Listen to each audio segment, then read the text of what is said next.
Powered by the Montana Television Network.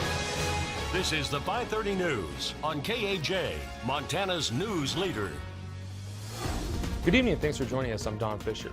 After a few warm days, the Flathead Valley has seen some more snow accumulation as the temperatures have dipped below freezing. And Monday morning, folks in Kalispell and other parts of the Flathead woke up to about an inch of snow. While many residential roads are still covered with scattered snow and ice, main roadways like Highway 93 are wet but clear of snow.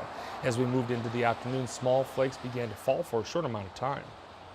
And more snow could be on the way for northwestern Montana. And for a look on what you might be seeing in your area, let's toss it over to meteorologist Russ Thomas, who has a look at our first forecast. Russ? Thanks, Don. Yeah, I think both tonight and tomorrow opportunities for snow are going to be there in northwest Montana, but what we have at this point is just very small amounts. So again, those have already seen a decent amount of snow or good snow, not expecting to add on to that too much. And I think by tomorrow afternoon, we'll actually get some sunshine. Not a lot, but a little bit out there. 27 in Kalispell right now, 29 in Polson, warmer, much warmer in Missoula, 40, and then about Hamilton, 45 degrees, so definitely a division there where the cooler air is, where the warmer air is. Sealy at 30 right now, Thompson Falls 46. Coming up in just a few minutes, we'll have that forecast for you, let you know what to expect for the rest of the week. All right, thanks, Russ. The Kalispell City Council is set to discuss a proposed plan that would bring an 8-unit housing project to the city. The unit would be a multi-family housing structure located at 25 Appleway Drive across the street from the Appleway Apartments. The project would create 2 fourplexes that would each be 2 stories. The planning board has already passed it and has recommended that the City Council approve the project as well. The topic will be discussed in their meeting tonight at 7. However, no vet is expected to happen yet. Fish, Wildlife, and Parks is asking for the public's input on proposed rule changes that would affect those who use watercrafts in Flathead area waters. MTN's Nicole Miller tells us more about the pilot program FWP is presenting. Of the more than 85,000 boats that came through Montana Fish, Wildlife, and Parks 35 inspection stations last year, 17 of them were intercepted transporting zebra or quagga mussels. 85,000 boats. And it only takes one, and we had 17 last year.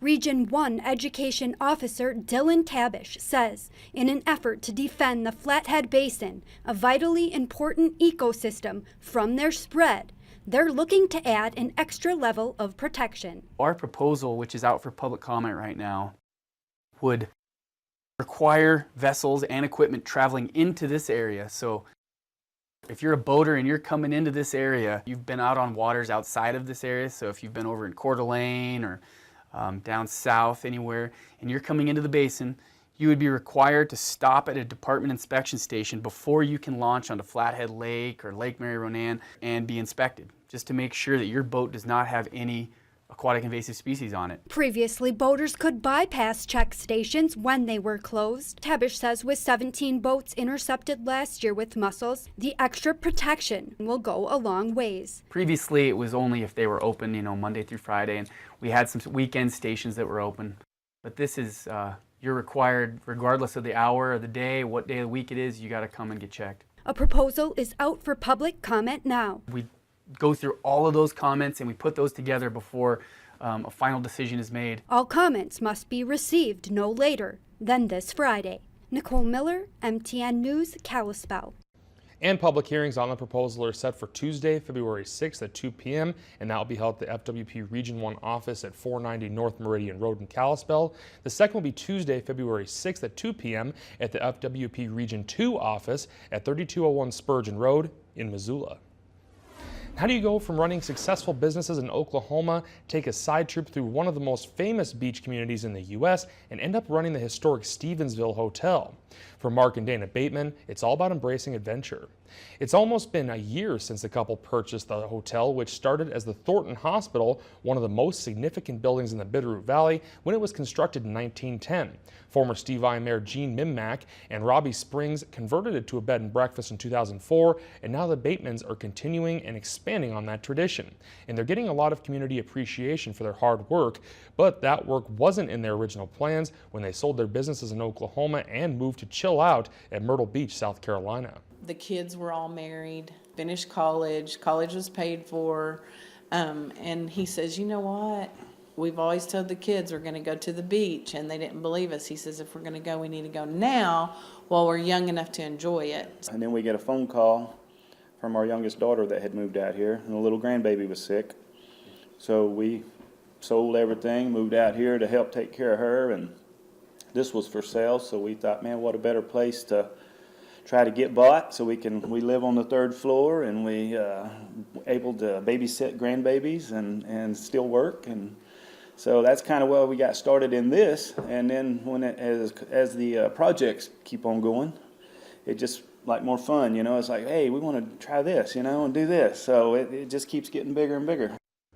And that list of projects is long, but the Batsmans are meeting the challenge with some smiles and are welcoming an atmosphere and infectious appreciation of history. Tonight, Dennis Bragg takes a closer look at their plans for the Stevensville Hotel and what it takes to be in the historic hospitality industry, and that's coming up on the 10 o'clock news.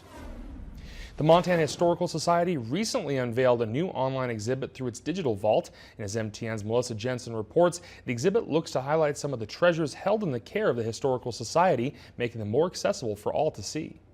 That's a quote from an early publication that talked about the kinds of materials that the Society collected, and it said it collected things that were appropriate, curious, and rare, which is a phrase I've just always loved. Outreach and Interpretation Program Manager Kirby Lambert says it wasn't easy to pare down the Historical Society's hundreds of thousands of objects, artifacts, papers, photographs, and more to just a handful to showcase in the new online exhibit.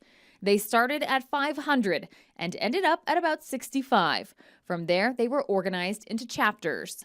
The first chapter, for example, is Montana before Montana. There were certainly people here for thousands of years before anyone ever thought about it being a state. Native Americans, of course, but then people like Lewis and Clark were here long before the concept of Montana. The collection includes the earliest letter in the research center dating back to 1810. By a trapper to Pierre Chouteau back in St. Louis about what was going on at the Three Forks area and their trading post there. The online exhibit showcases the letter and the transcription, since the original is written in French. Lambert says among his favorites is a skull carving done by Father Anthony Ravalli in 1870, known as Memento Mori, a reminder of mortality. Just interesting to see the fact that it was, carved by Father Ravalli, and it's a physical connection to somebody who was so important to Montana history. And also his skill as a sculptor, because it looks so real. Lambert hopes the online exhibit will reach across Montana and beyond. So we do hope that it reaches people who can't come here, but also increases visitation to the Society. Melissa Jensen, MTN News, Helena. And the new exhibit became available to the public on February 2nd, which marks the 153rd anniversary of the founding of the Historical Society, and you can find a direct link to the exhibit on our website. And it was a wild ride on Wall Street, the Dow dropping low and then pulling back up again to close the day. CBS's Nikki Batiste takes a look at what happened. The Dow went into a free fall midday, plummeting almost 1,600 points before rebounding some. The big drop comes on the heels of the worst week in the market in more than 2 years and Friday's major sell-off. Economists say investors are nervous about inflation and interest rate hikes. One of the jobs the Federal Reserve has is to contain inflation when it starts to bubble up. So if we start to see inflation, what the likelihood is the Fed will raise rates faster or more often than we're anticipating. The Federal Reserve triggered a downtrend early when it hit Wells Fargo Bank with sanctions for opening millions of phony consumer accounts. Wells Fargo fell sharply and other banks followed suit. But last week's good news of jobs and wages picking up, the very things that make for a strong economy, are also what make investors skittish. Unemployment claims have hit a 45-year low. Deputy White House Press Secretary Raj Shah said in a statement, markets fluctuate, but the fundamentals of this economy are very strong, and they are headed in the right direction. Repeat after me. It was quite a welcome for new Federal Reserve Chairman Jerome Powell, sworn in just hours before the markets started falling. Nikki Batiste, CBS News, New York. And coming up next, one major retailer is taking CDs off its shelves soon. Is this a sign of things to come for the aging tech? And the Super Bowl isn't just about football, it's about the commercials as well. We will break down this year's ad scores and fumbles next on KAJ.